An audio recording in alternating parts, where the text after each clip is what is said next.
Existen muchas maneras de clasificar un amplificador de acorde a varias características de su diseño interno y cómo funcionan.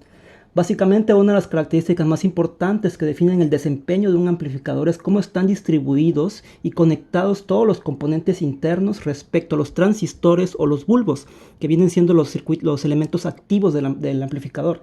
De aquí podemos definir la topología del circuito amplificador, la cual igual nos va a indicar si el amplificador tiene retroalimentación negativa, retroalimentación positiva, de tensión en paralelo, de tensión en serie, con box trap a la entrada o la salida, etcétera, etcétera. Saber la topología nos puede dar una idea del desempeño de un amplificador, pero únicamente si tenemos conocimientos un poquito avanzados en electrónica. Por lo tanto, digamos que si no tenemos un poquito de conocimientos avanzados en electrónica, se nos puede complicar mucho entender la topología a fondo del amplificador, pues entender este aspecto implicaría también entender cómo se comporta cada sección del diseño del circuito. Y no solo entender a grosso modo que la señal de entrada es diferente a la de salida porque hay un inversor y ya. O sea, hay que entender un poquito más a fondo. También comprendería entender cómo se conecta un transistor, los tipos de transistores, cómo se calcula la impedancia de entrada y de salida, cómo calcular la función de transferencia, etcétera, etcétera. Pero bueno, nosotros como audiófilos no tenemos que meternos tan a fondo en esos aspectos topológicos del diseño del amplificador. Podemos únicamente quedarnos con aspectos que también son técnicos y muy importantes del desempeño en general del amplificador. Para ser precisos, podemos hablar únicamente de estos términos, que es la distorsión armónica total, que es el THD, que es la distorsión armónica total,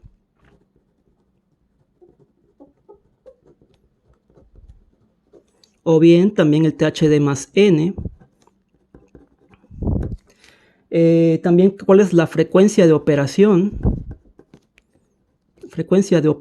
del amplificador. También podemos quedarnos con ver el elemento activo. El elemento activo definirá qué tipo de amplificador tenemos. Si es de transistores, sería un amplificador de estado sólido. O si es de bulbos, o de triodo, como le quieran decir, valvulares, etcétera, etcétera. Y otra cosa importante también es la intermodulación. Un aspecto sumamente importante que tiene que ver con la linealidad o la no linealidad del circuito de amplificación. Y si te quieres meter un poquito más a fondo, con una clasificación que tiene que ver un poco con la topología, podemos hablar también de las clases de amplificador de audio.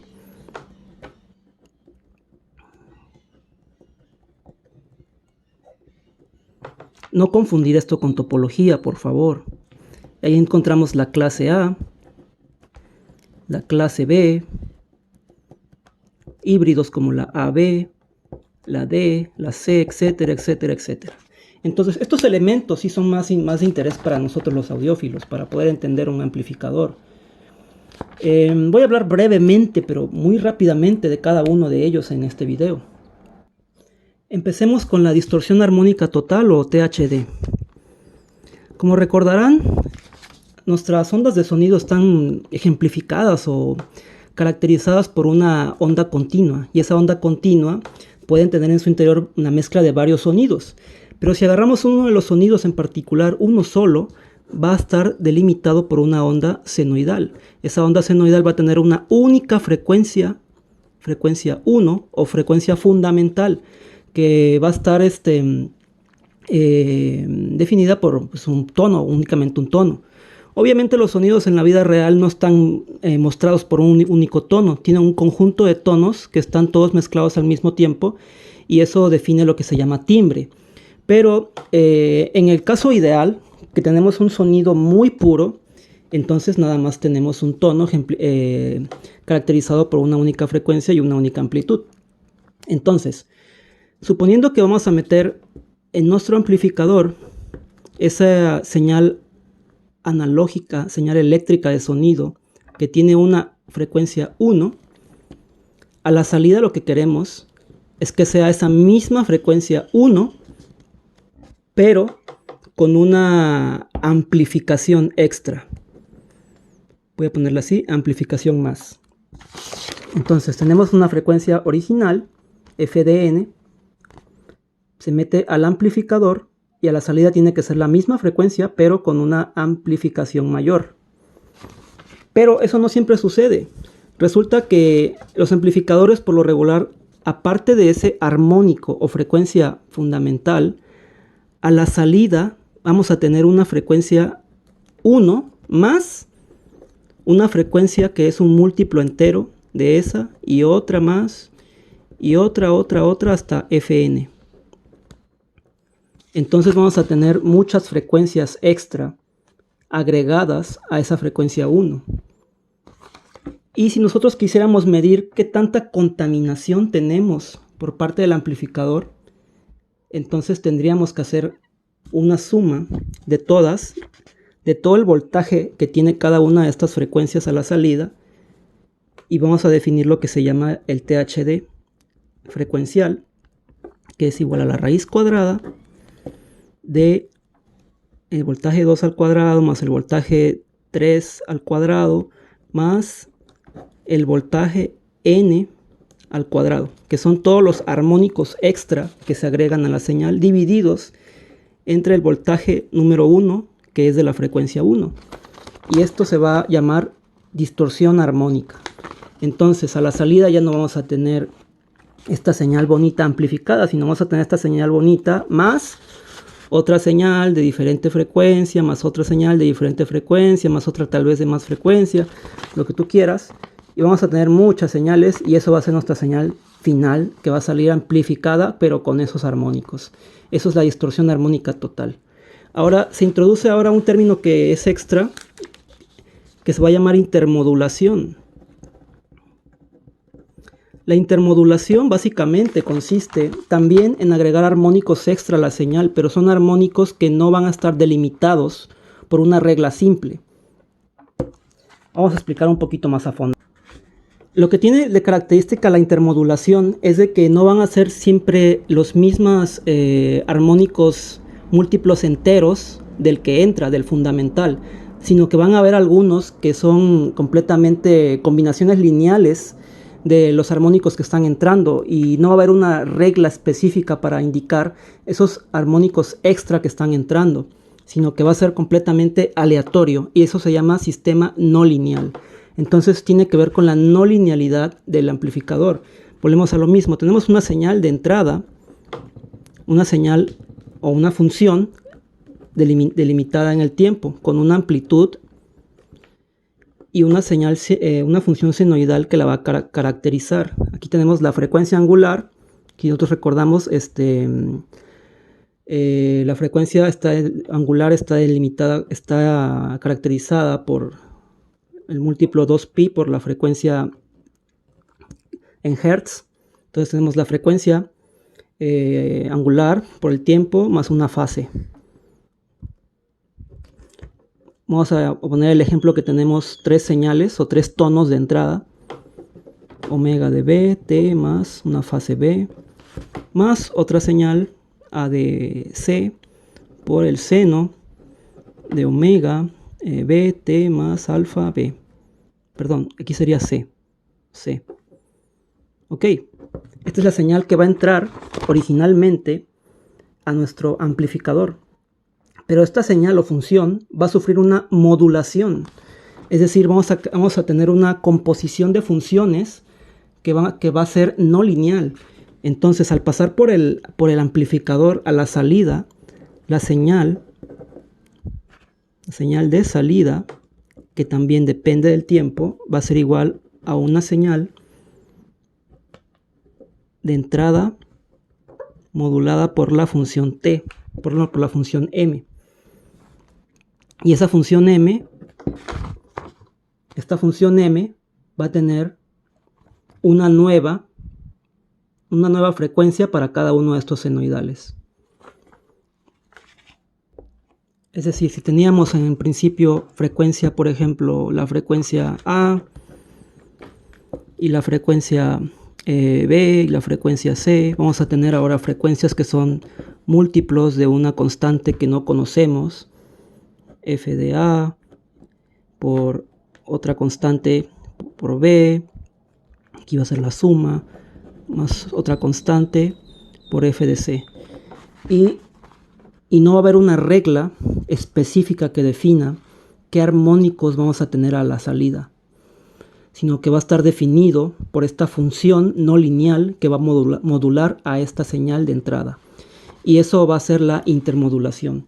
Por lo regular, por ejemplo, cuando tenemos el THD o la distorsión armónica, vamos a tener armónicos extra que son múltiples pares o impares de la señal original. Pero con la intermodulación no sabemos si son pares, no sabemos si son impares. Algunos pueden tener mucha amplitud, otros menos amplitud. Y entonces ahora sí, la señal de audio que teníamos, que era un seno, una senoidal bonita, pues puede ser, por ejemplo, una senoidal más otro senoidal así y otro tal vez que sea completamente diferente. No va a seguir, digamos, que una regla intuitiva como el THD. Pero la intermodulación también se puede medir en el THD más n, que es otra función matemática, pero la diferencia es que aquí arriba se va a agregar los armónicos de intermodulación con una n, el más n ahí. Bueno, la fórmula es más complicada, pero así básicamente es lo que se agrega, ¿no? Entonces, el THD y la intermodulación agregan armónicos a la señal que entra, al tono que entra, y a la salida se ven reflejados. Sin embargo, por ejemplo, los amplificadores de bulbos se sabe muy bien que tienen cierto THD, y ese THD es deseable, porque ese THD corresponde únicamente a armónicos pares. Los armónicos pares se escuchan muy bien, tienen un sonido agregan un sonido corpulento. Por ejemplo, esto es en el espacio de frecuencias. Tenemos nuestra frecuencia fundamental, f de n. Voy a doblar esto. Tenemos nuestra frecuencia fundamental, f de n. Y resulta que cuando lo metemos en el amplificador, a la salida va a haber una f de 2n y una f de 3n. Y esta señal quiere decir que ya no va a ser así, sino que va a ser en total. Vamos a agregar aquí otros. La señal de sonido se va a ver así. Va a ser un envolvente con muchos armónicos incluidos dentro de la señal a la salida. Y esto se le define como sonido cálido o un sonido con cuerpo. Porque cuando escuchamos esto, el sonido va a tener cierto cuerpo, cierta timbre distinto al que entró. Y va a ser más parecido posiblemente a la vida real. En la vida real los sonidos tienen cierto cuerpo, no son tonos fundamentales únicamente precisos, sino que tienen cierto cuerpo o calidez que hace que sean agradables de escuchar. Entonces, si nuestra grabación original, nuestro archivo digital, es una grabación tal vez muy mala, posiblemente se pasó por filtros, se pasó por quién sabe qué cosas digitales y al final perdió todo ese cuerpo, el sonido original. Entonces, en el contenedor digital solo hay información de sonidos o de tonos fundamentales y ya se perdió ese cuerpo. Entonces es deseable utilizar un amplificador que pueda agregarle esos armónicos pares extra a la señal digital que entró al DAC y del DAC pasó al amplificador. Pero si tenemos un archivo de audio muy fiel, hi-fi a la vida real, entonces es probable que en la grabación, mezclado y masterización ya estén esos armónicos extra que dan cuerpo a la señal y suena muy natural. Entonces no sería deseable que nuestro amplificador agregara THD o armónicos extra, porque lo que va a pasar es que va a ser súper corpulenta y pues ya no va a ser para nada parecida a la vida real. Entonces, ¿qué amplificador usar entre uno y otro?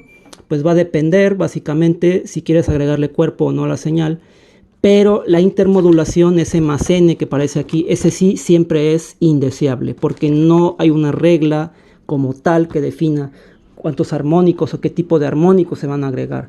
Entonces, Bueno, básicamente está definido por esta función no lineal, pues, pero a grosso modo no nos van a decir que la intermodulación es causada por cierta función no lineal en el fabricante, ¿no? Por eso no es deseable tener intermodulación en un amplificador.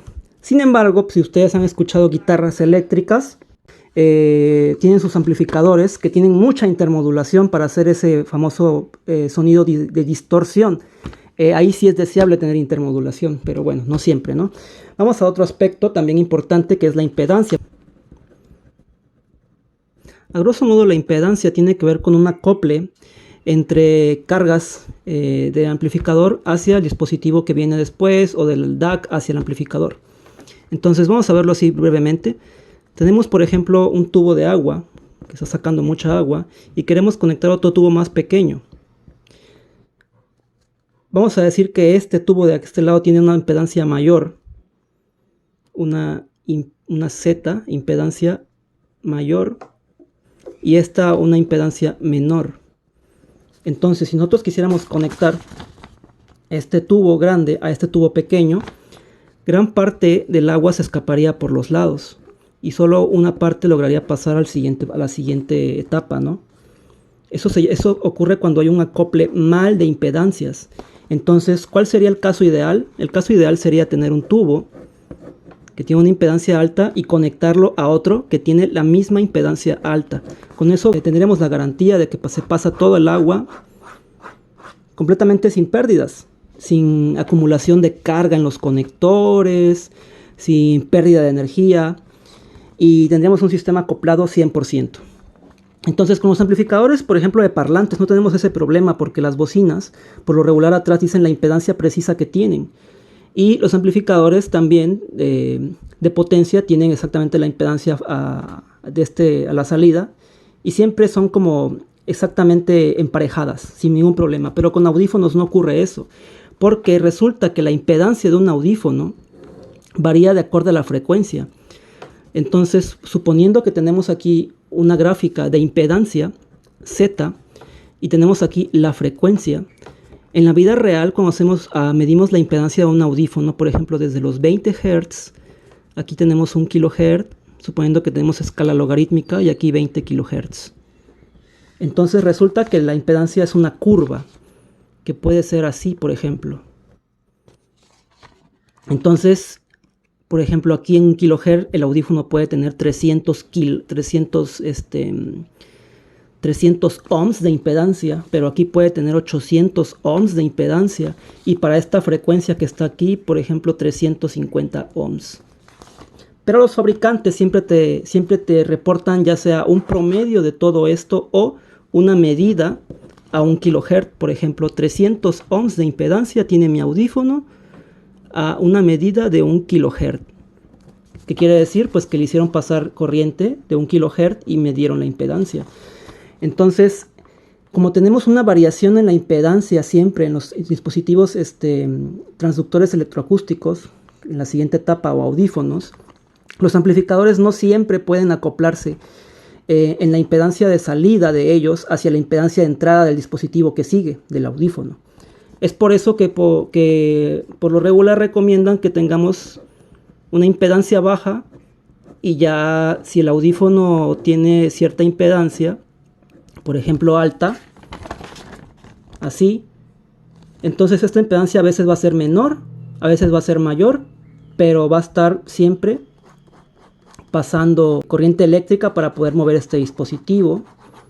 A veces le va a costar más, a veces le va a costar menos, pero siempre va a pasar. Hay amplificadores inclusive que también aquí su impedancia varía de acuerdo a la frecuencia. Y eso sería un caso óptimo, porque entonces va a variar al mismo tiempo que el audífono. Pero pues eso nunca lo vamos a poder tener en el caso ideal. En el caso contrario, que tengamos un amplificador con una impedancia de salida muy alta y el audífono sea de impedancia muy baja, entonces lo que puede ocurrir aquí es una acumulación de carga en el conector, y por ende se va a escuchar un famoso hiss o ruido de fondo. Entonces este caso no es deseable y preferimos mejor este caso, tener que el amplificador tenga una impedancia muy baja para que pueda hacer un acople un poquito más eficiente sin presentar hiss. Claro, recuerden siempre, el caso ideal es tener la misma impedancia de salida en el ampli y la misma impedancia de entrada en el audífono. Bueno, hasta aquí hemos cubierto esos aspectos muy importantes. La frecuencia de operación tiene que ver con en qué frecuencias el amplificador es completamente lineal y no tiene tanta intermodulación. Hay dispositivos electrónicos debido a los materiales con los que están hechos que tienen alta intermodulación para cierta frecuencia elevada, y por eso se recomienda que el amplificador tú respetes la frecuencia de operación que dice el fabricante para no tener tanta intermodulación o distorsión armónica. Pues hablemos entonces brevemente de las clases de amplificadores. Esto es un poquito más complicado. Es más complicado porque tiene que ver con el ángulo de conducción, que es básicamente el momento durante el cual el amplificador está conduciendo corriente. Los amplificadores clase A tienen un ángulo de conducción de 360 grados y por ende tienen siempre conducen. Tienen la ventaja de que son muy limpios, gran linealidad, baja distorsión, pero como siempre están conduciendo tienden a calentarse muchísimo. O sea, se puede hasta derretir ahí nuestra mesa si estamos en un lugar donde de por sí hace calor, ¿no? Yo recuerdo por ahí un amplificador clase A que tuve, el Asgard 2, que se calentaba horrible. Los amplificadores clase B, por ejemplo, esos son otro tipo de amplificador que solo conduce 180 grados y entonces eso da entrada a problemas muy graves de distorsión. Pero entonces para evitar este problema de que no siempre tengan los 360 grados, lo que se hace es que se ponen dos amplificadores clase B y con eso cada uno cubre el problema de los 180 grados para tener 360. Pero ahí también aparece otro problema, que es el crossover. No confundir con el crossover de los parlantes y los audífonos. Es un efecto de distorsión de crossover que tiene que ver con un mal emparejamiento entre el amplificador que se pone para cubrir los otros 180 grados.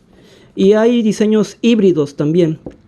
Los amplificadores tipo AB, que son una mezcla de y pues quitan el problema del calentamiento excesivo y el problema del crossover, pero pues no son tan eficientes como el clase B, por ejemplo. Cuando se habla de eficiencia se habla de que tanto aprovechan la corriente para hacer la amplificación. Este es muy poco eficiente, el clase B es muy eficiente, pero tiene estos problemas.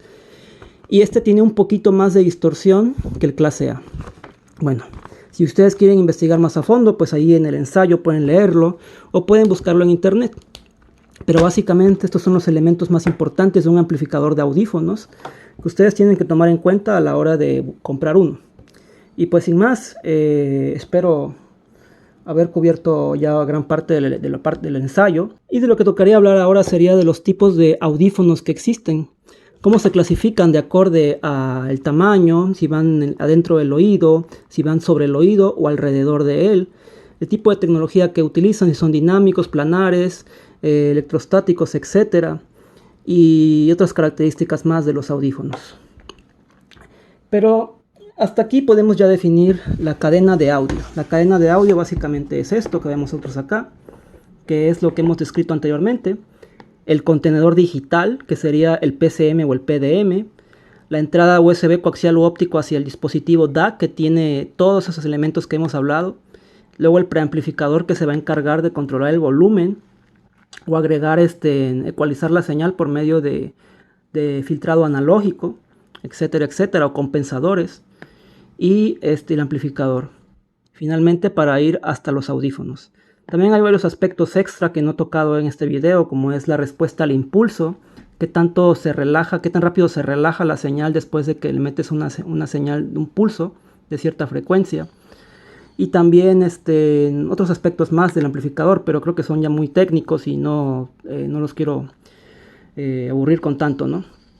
Bueno, pues próximamente hablaré de los audífonos, aunque no estoy muy seguro. Y hasta la próxima. Bye.